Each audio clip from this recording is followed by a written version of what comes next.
Nobita, जियान, Shizuka, सुनियो और Doraemon को देखते हैं। वे सभी लोग फिशिंग करने के लिए एक आइलैंड पर जा रहे होते हैं, लेकिन नोबिता को बोट में ही उल्टी आने लगती है। थोड़ी देर बाद वे लोग आइलैंड पर पहुंच जाते हैं। आइलैंड पर पहुंचने के बाद सुनियो नोबिता को डराते हुए कहता है, इस आइलैंड के आसपास एक बहुत ही खतरनाक मछली रहती है और वह मछली बड़े बड़े जीवों को भी खा जाती है। ये सुनकर डोरेमोन और नोबिता बहुत डर जाते हैं। ये देखकर जियान और सुनियो उनके ऊपर हंसने लगते हैं। फिर डोरेमोन अपने फिशिंग हुक के अलावा 22वीं सदी से और कई सारे गैजेट्स निकालता है। डोरेमोन शिजुका से कहता है, मैं नोबिता के पास जा रहा हूँ। यह कहकर डोरेमोन नोबिता के पास चला जाता है,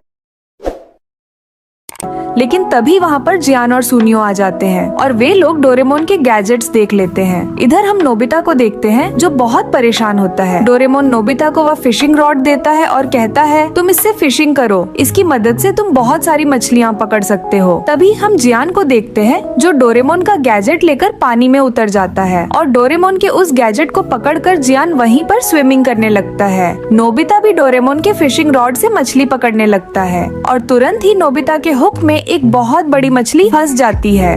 नोबिता अकेले ही उस मछली को बाहर नहीं खींच पा रहा था, इसलिए डोरेमोन भी उसकी मदद करने लगता है, लेकिन वह मछली इतनी ताकतवर होती है कि वह डोरेमोन और नोबिता को अपने साथ खींच ले जाती है। वह मछली नोबिता और डोरेमोन को लेकर सीधा जियान के पास चली जाती है और डोरेमोन के उस गैजेट से टकराती है, जिससे कि डोरेमोन का वह गैजेट ब्लास्ट हो जाता है, जिसके बाद हम देखते हैं कि डोरेमोन बेहोश हो जाता है। इधर हम शिजुका को देखते हैं जो खाने की तैयारी कर रही होती है। फिर हमें जियान को दिखाया जाता है। जियान किनारे पर है और वहीं पर डोरेमोन के गैजेट के टुकड़े पड़े हुए होते हैं। डोरेमोन उसे कहता है, मैं कोई रैकून डॉग नहीं हूँ और तुम मुझे नहीं खा सकते हो, मैं एक रोबोट हूँ। और ये बोलकर डोरेमोन रोने लगता है। तभी नोबिता वहाँ पर आता है और वह आकर उसे बहलाता है, जिसके बाद नोबिता उस आदमी से कहता है, यह मेरा दोस्त है। यह सुनकर वह आदमी डोरेमोन को छोड़ देता है, जिसके बाद डोरेमोन और नोबिता उस आदमी से पूछते हैं, यहाँ से टोक्यो कितनी दूर है? जिस पर वह आदमी कहता है, मैंने आज तक टोक्यो का नाम नहीं सुना है। डोरेमोन और नोबिता को कुछ भी समझ नहीं आता कि आखिर वे दोनों कहाँ हैं। तभी डोरेमोन को याद आता है कि हम यहाँ आने से पहले उस गैजेट से टकराए थे, जिसकी वजह से हम पुराने समय में आ गए हैं। डोरेमोन वापस 21वीं सदी जाने के लिए अपने पॉकेट से टाइम बेल्ट बाहर निकालता है, लेकिन तभी डोरेमोन को पता चलता है कि उसके पास उसका पॉकेट नहीं है और यह जानने के बाद डोरेमोन और नोबिता बहुत घबराते हैं। नोबिता डोरेमोन से कहता है, आखिर तुम इतने लापरवाह कैसे हो सकते हो? तुमने अपनी पॉकेट गंवा दी तो हम यहाँ से कैसे जाएंगे? डोरेमोन और नोबिता के बीच लड़ाई हो जाती है। तभी वह आदमी उनके पास आता है और कुरो डोरेमोन और नोबिता से कहता है, चलो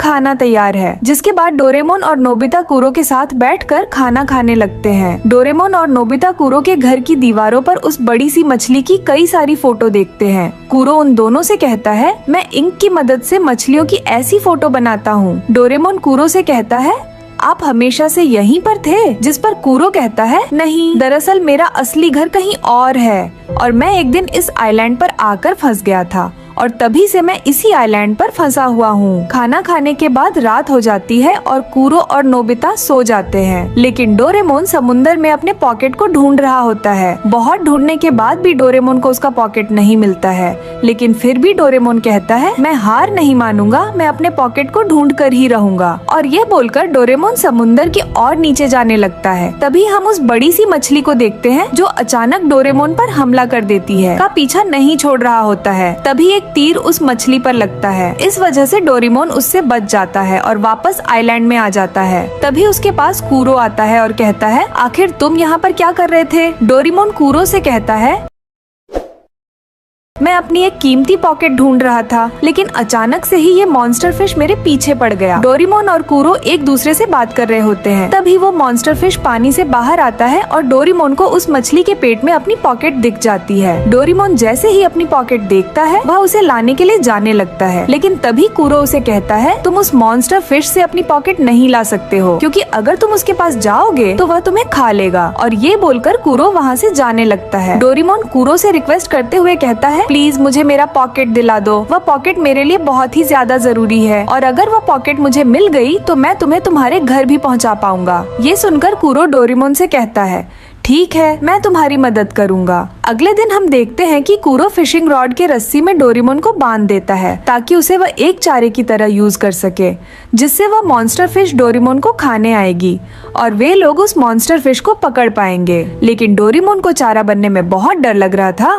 तभी वहाँ पर नोबिता आता है और कहता है, आखिर यहाँ पे क्या हो रहा है? डोरेमोन नोबिता से कहता है, कूरो मुझे एक चारे की तरह यूज करना चाहता है ताकि हम मॉन्स्टर फिश को पकड़ सकें, लेकिन अगर मैं नीचे गया तो वह मॉन्स्टर फिश मुझे खा लेगा। डोरेमोन की ये बात सुनकर कूरो कहता है, अगर तुम्हें चारा नहीं बनना है तो ठीक है, मैं यहाँ से जा रहा हूँ और तुम्हें तुम्हारी पॉकेट भी नहीं मिलेगी। ये सुनकर डोरेमोन मजबूरन चारा बनने के लिए तैयार हो जाता है और फिर वह उतनी ऊंचाई से समुद्र में कूद जाता है। लेकिन अचानक से ही कूरो से फिशिंग रॉड छूट जाती है और डोरेमोन सीधा एक पत्थर से जाकर टकरा जाता है। इसके बाद हमें समुद्र का दृश्य दिखाया जाता है जहाँ पर नोबिता समुद्र के किनारे से मछली पकड़ रहा होता है, लेकिन नोबिता ने अभी तक एक भी मछली नहीं पकड़ी थी। तभी वहाँ पर कूरो आता है और वह नोबिता से कहता है, डोरेमोन बहुत थक गया है और वह अभी सो रहा है। जिसके बाद कूरो नोबिता से फिशिंग रॉड ले लेता है और तुरंत ही मछली पकड़ लेता है। वे दोनों मछली लेकर वापस घर आ जाते हैं। तभी हम देखते हैं डोरेमोन उठ जाता है और वह चिल्लाने लगता है। नोबिता भी वहाँ पर आ जाता है और वह डोरेमोन से कहता है, तो तुम उठ गए? कूरो डोरेमोन से कहता है, तुम ऊंचाई से नीचे गिर गए थे और बेहोश हो गए थे, लेकिन अब तुम उठ चुके हो। इसके बाद वे लोग एक साथ बैठकर खाना खाने लगते हैं और खाते हुए सोचते हैं, आखिर हम उस मॉन्स्टर फिश को पकड़ने के लिए क्या चारा दें। तभी डोरेमोन को याद आता है कि वह मॉन्स्टर फिश रेड टेल की वजह से उसके पीछे पड़ गई थी।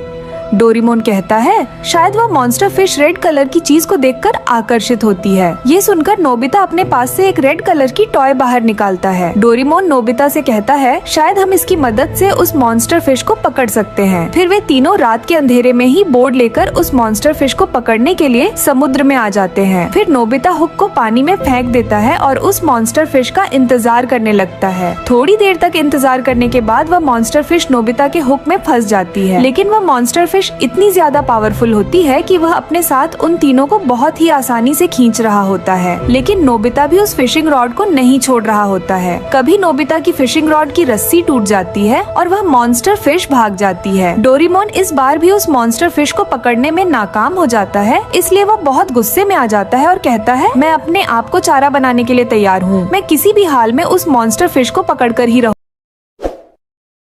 ये बोलने के बाद डोरेमोन अपने आप को रस्सी में बांध लेता है और फिर कूरो से कहता है, मैं समुद्र में कूदूंगा और जैसे ही वह मॉन्स्टर फिश मुझे खाने के लिए आए तो तुम इस रस्सी की मदद से उस मॉन्स्टर फिश को ऊपर खींच लेना। यह बोलकर डोरेमोन सीधे समुद्र में कूद जाता है। तभी वह मॉन्स्टर फिश डोरेमोन को देखकर वहाँ पर आ जाती है। डोरेमोन जानबूझकर उस फिश के मुंह में चला जाता है और तभी नोबिता उस रस्सी का कार देता है, जिससे वह फिश ऊपर हो जाती है। वे लोग उस मॉन्स्टर फिश को बाहर निकालने में सफल हो जाते हैं। जैसे ही वह फिश बाहर आती है तभी कूरो बहुत सारा इंक लेकर वहाँ पर आता है और वह सारे इंक को उस मॉन्स्टर फिश के ऊपर डाल देता है ताकि वह उसका एक अच्छा पेंटिंग बना सके। अगले दृश्य में हम देखते हैं डोरेमोन और नोबिता एनीवेयर डोर से कूरो को उसके असली घर पहुँचा देते हैं। कूरो अपने असली घर आकर बहुत खुश हो जाता है और वह डोरेमोन और नोबिता का शुक्रिया करता है। इसके बाद डोरेमोन और नोबिता भी वापस 21वीं सदी में आ जाते हैं। डोरेमोन और नोबिता जियान और शिजुका से बात कर रहे होते हैं। तभी वहाँ पर सुनियो एक बुक लेकर आता है जिसमें वह मॉन्स्टर फिश होती है और उसे पकड़ने वाला नीचे कूरो होता है। तभी हम देखते हैं कि उस मॉन्स्टर फिश के मुंह में डोरेमोन है। यह देखकर जियान, सुनियो और शिजुका बहुत ही हैरान हो जाते हैं। नोबिता डोरेमोन से कहता है, तुम कूरो की वजह से फेमस हो गए। और डोरेमोन का ये स्पेशल एपिसोड यहीं पर समाप्त हो जाता है।